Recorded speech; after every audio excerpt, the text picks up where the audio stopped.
இன்னைக்கு நம்ம வீட்டிலேயே சுவையான வாழைப்பூ கடலைப்பருப்பு வடை எப்படி செய்யலாம் அப்படின்னு பார்க்க போகிறோம். 2 மணித்தியாலம் ஊற வைத்த கடலைப்பருப்பை கரகரப்பாக அரைக்க வேண்டும். தேவையான அளவு சின்ன வெங்காயம் எடுத்து அதை மிக்சியில் போட்டுடுங்க. அதோட சோம்பு 1 டீஸ்பூன் சேர்த்து 5 அல்லது 6 காஞ்ச சிவப்பு மிளகாய் சேர்த்து அரைத்து எடுத்துக்கோங்க.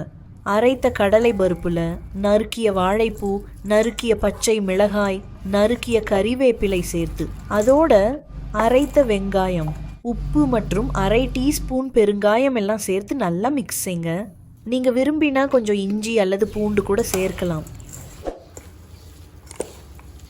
எண்ணெய் நல்லா காய்ந்ததும் கையில் கொஞ்சம் மாவு எடுத்து சின்ன சின்ன வடையாக போடுறேன்.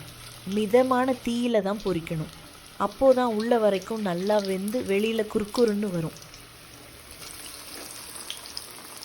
வடை போடுற சத்தம், வாசனை, இதுக்காகவே இந்த ரெசிபி ட்ரை பண்ணலாம்.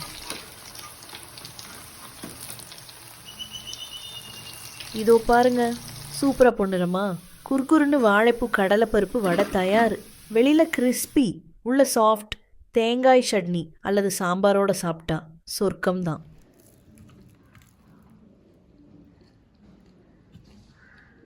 இந்த ரெசிபி உங்களுக்கு பிடிச்சிருந்தா லைக் பண்ணுங்க, ஷேர் பண்ணுங்க, கமெண்ட்ல எப்படி வந்துச்சுன்னு சொல்லுங்க.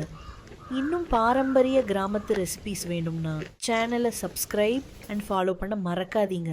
தேங்க்யூ ஃபார் வாட்சிங்.